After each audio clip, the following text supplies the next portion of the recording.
Good morning. It is Thursday, the 26th of March. I'm Maeve McMahon, and you're watching Europe Today, your daily digest of European news and analysis in just 20 minutes. Coming up, with wars ongoing in Ukraine and the Middle East, G7 foreign ministers are meeting for crisis talks today and tomorrow in France. We'll look at what is uniting and dividing them. And ahead of imminent parliamentary elections, Hungary is making headlines over an alleged breach of EU trust. We'll hear from the former European Commission boss, José Manuel Barroso. But first, Iran has rejected a US-backed 15-point ceasefire plan, even though President Trump insists they want a deal, quote, badly. This as the conflict between Israel and Hezbollah continues, with Israel saying it may occupy Lebanon's south long term. The European Union has sent 100 million in humanitarian aid to Lebanon and is mobilising a further 1 billion to meet needs on the ground. For more, we can head straight over to Tir Sur in Arabic. That's a city in southern Lebanon, and bring in Euronews correspondent Iqbal Zain. Good morning, Iqbal. Thank you so much for joining us this morning on the programme. Just first, describe the situation there and tell us how people are holding up. Good morning, Maeve. So people are exhausted and somehow feeling isolated, especially after the Israeli army targeted key bridges linking south areas to north areas of the Litani River. Now movement have become very much difficult. Most people that stayed here in Sur said they stayed because they have no other choice, because at the beginning of the war, the Lebanese government didn't provide any adequate facilities and any adequate shelters. And also rent prices in relatively safer areas have surged far beyond a normal Lebanese citizen can afford. What I can say right now is that daily life have almost collapsed. Most shops are closed, most pharmacies, most bakeries, also most fuel stations have shut down. And people fear that in the coming few days, we might suffer from a fuel shortage and food shortage. And are people feeling safe there? Is the bombing constant?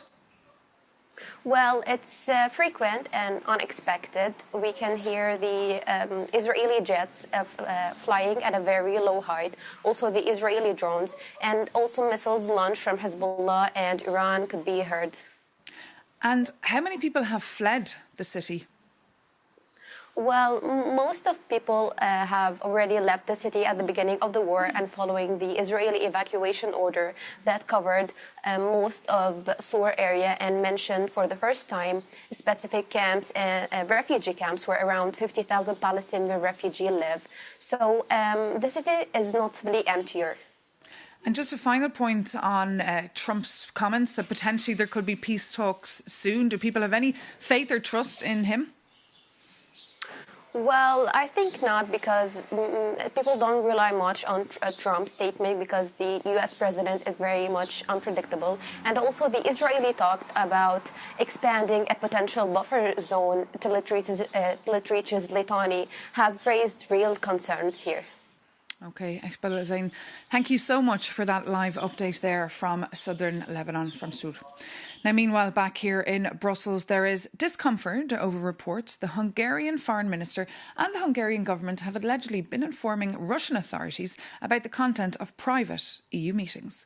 Euronews' Maria Tadeo sat down with the former president of the European Commission, José Manuel Barroso, and asked him what exactly he thought about these allegations.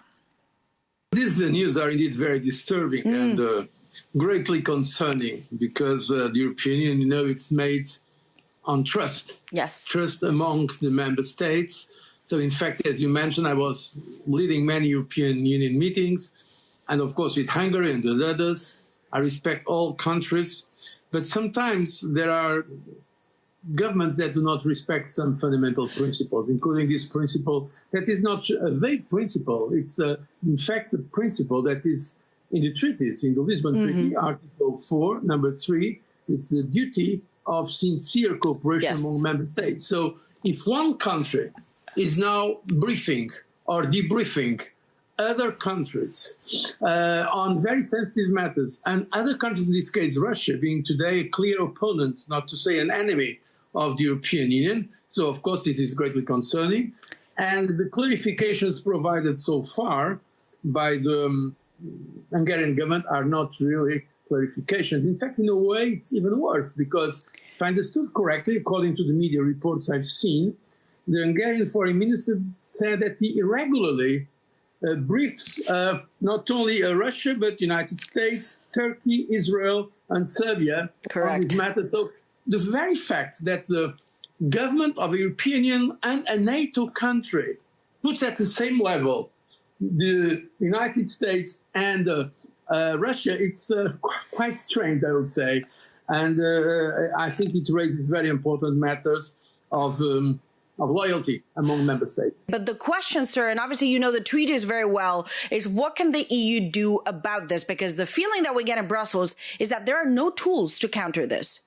No, there are tools. But first of all, I think I always thought this is basically political. So, and there are ways of the European countries in the European institutions to show their concerns and also somehow politically to act on this matter. So it means that tomorrow, if Hungary makes the point, or any country says, we are a sovereign country, we can do this on our own. Yes, they are sovereign. But one thing they should understand is that the others are also sovereign. So the others can also meet without Hungary. So what does that mean? It means that tomorrow, for sensitive matters, there is nothing in the treaties that makes it impossible the other 27, or in this case, the other 26 or 25, depending on those countries who break the rules, not to be in the same room with the others.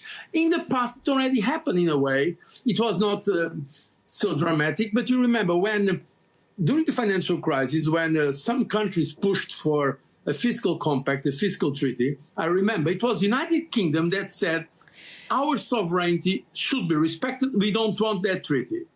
And at that time, other countries said, look, you have your own sovereignty, but if you don't have that treaty, okay, we don't do it with European as such, but we do it ourselves. There are very clear, besides the legal matters, because from a legal point of view, the European Union can launch infringements if there is a violation of Article 4 of the Lisbon Treaty.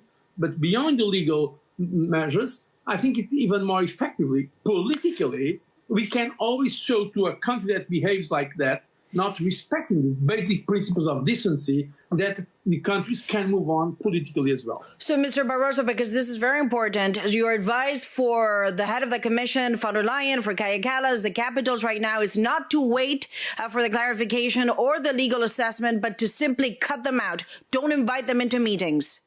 No, I did not say that. No. What I said, and by the way, not just to the president, basically this is for the president of the European Council. This is not for the European Commission as such, because it's a matter of breaking the confidence between the countries themselves. And it is, in fact, leaking information about the European Council. So what I think, first of all, they should clarify. If the clarification is not sufficient, I think in some matters, the president of the European Council can perfectly say, now we are going to meet without Hungary. It's very important that we have in Hungary and in all member states, countries and governments that respect the basic principles of decent behavior and trust. And if they don't, they should. There should be a reaction of the other countries and European institutions. When you look at the European leadership now, you talk about the different voices and the different sensitivities. Who is best representing the interests of the European Union on the global stage? I know there is always that debate in Europe about a kind of a face or a... Yes. And I believe that's not the right approach to European leadership. The question that we have to ask ourselves, are we in Europe in favor of having someone in Brussels signing executive orders like the US president? No, we don't have. The Commission is doing its job, the President of the European Council is doing its job, and the governments, namely the governments of the most influential countries, are trying to do their job. So it's, by definition, European leadership is more institutional based than personal based, which is not necessarily bad, you see. And I think it's, with that experience of 22 years in the European Union decision-making, I tell you, we are not going to get in the future, in the foreseeable future, one voice, one face, one leader. And although very often I said, I would like to have, because it will be quicker, it will be more decisive, the reality is that there are also some advantages in avoiding a centralized, completely centralized leadership because sometimes we have seen other parts of the world, it does not work better because they are only one. José Manuel Barroso there speaking to our Maria Tadeo. Now, apart from that diplomatic scandal, Hungary is also being criticised for blocking a €90 billion loan to Ukraine over the Druzhba pipeline spat. This was, of course, a major theme of a recent summit here in Brussels. To find out if there's been any movement here, we can now turn to our Ukraine correspondent, Sasha Vakalina. Good morning, Sasha. So what are Ukraine's options now? Well, Ukraine publicly has been stating that it has full trust in the European Union and the President of the European Commission and the President of the European Council, who have insisted that the EU will find a way of unblocking those 90 billion loan to Ukraine.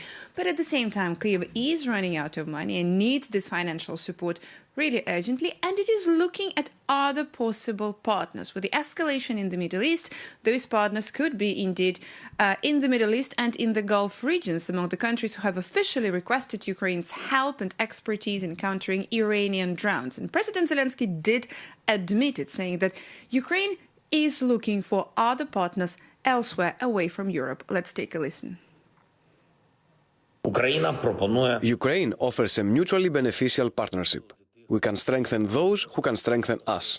We can see that we are being blocked in Europe, and as long as the risk remains, we need to look for further opportunities to strengthen our position. The Middle East and the Gulf region represent, in our view, the right direction to take and offer significant opportunities to strengthen our position. President Zelensky there losing a little bit of patience with Brussels. Of course, we've been discussing this potential loan for months here, but Brussels has promised they will find a way to unlock this loan, Sasha, but yet we're seeing Budapest now halting gas transit as well to Ukraine. Absolutely. Let's take a little step back and see what is it that Hungary has been blocking for a while. Now, we have this 90 billion loan. We also have the new package of sanctions against Russia also being blocked by Hungary.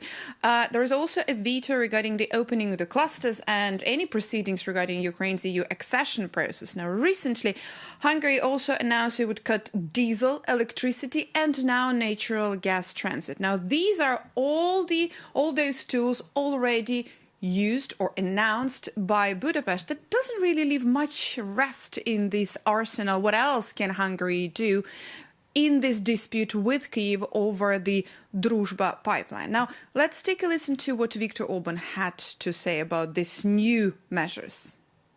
Ukraine has been blocking the operations of the Friendship oil pipeline for 30 days.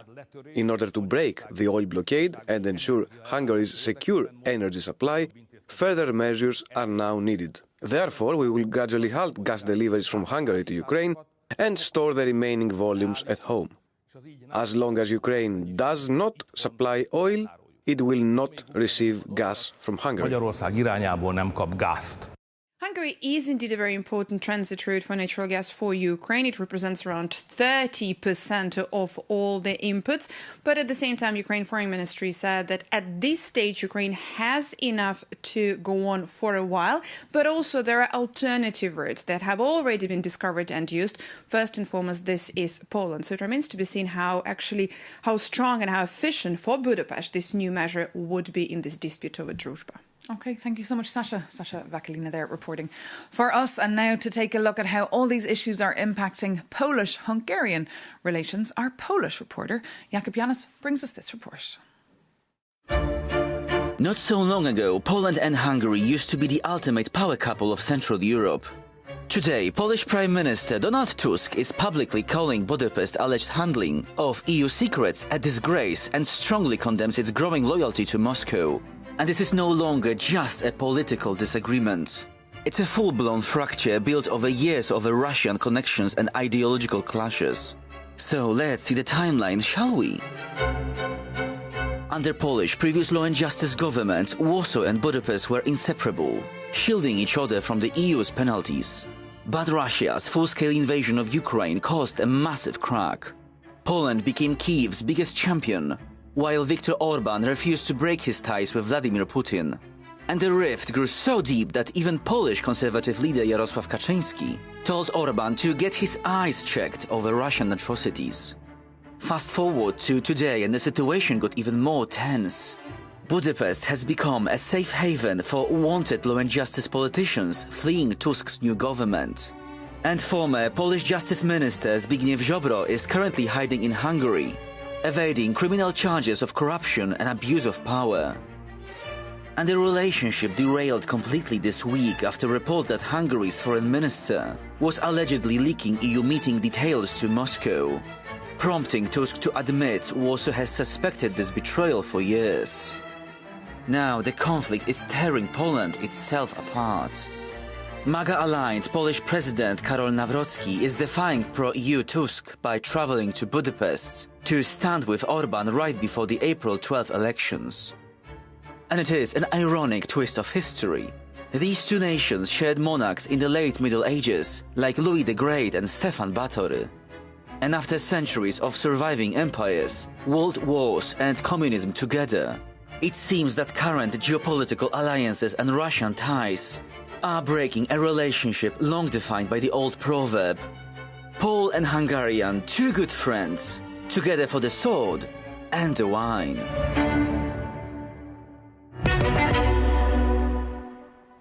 Jakub Janis reporting for us there. Now, moving on, foreign ministers of the G7, so the group of seven that includes Canada, France, Germany, Italy, Japan, the UK, the US and the European Union, are gathering in an abbey today and tomorrow near Paris. On their agenda, the ongoing wars in the Middle East and Ukraine, a global energy crisis and a choked Strait of Hormuz. For more on what we should expect, I'm joined here in the studio by Euronews' correspondent, Maya Delabum. So quite a context here that they're gathering in. What should we expect? Yes, as you said, the foreign affairs ministers of the G7 are gathering near Paris to talk about the most pressing issues. We know what these issues are, mainly Iran, but also how to enhance support for Ukraine. So this comes at a very sensitive time, as you know. We have conflicting reports now on whether America is really talking to Iranians, if there is a peace plan going on right now.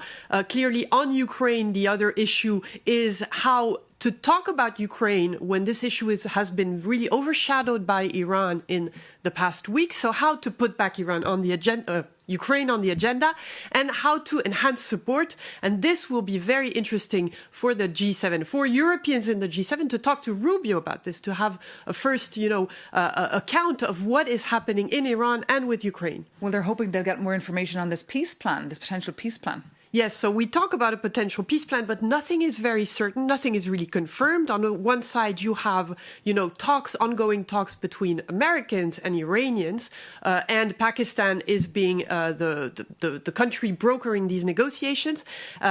We hear about a 15-point peace plan there, but nothing is confirmed. And on the other side, you have ongoing strikes in Iran, and you have an announcement from the Pentagon saying that they will send 2,000 airborne troops. So, the war is still there, and on the other side, there are talks of peace. So it's not very clear, as we know from the start, it's not clear, but it's not clear now. So Rubio will be the one maybe giving a little more clarity on the situation. So all eyes, of course, on Marco Rubio for some clarity on what is next on a war that, of course, is really impacting us here in the European Union. Maya Delabum, thank you so much for that update. Well, that brings this edition of Europe Today to an end. Thank you so much for tuning in. As always, stay with us here, though, on Euronews to catch a fresh, very fiery edition of The Ring, our weekly debating show that comes to you from the European Parliament here in Brussels. Thanks again for watching. Take care and see you soon on Euronews.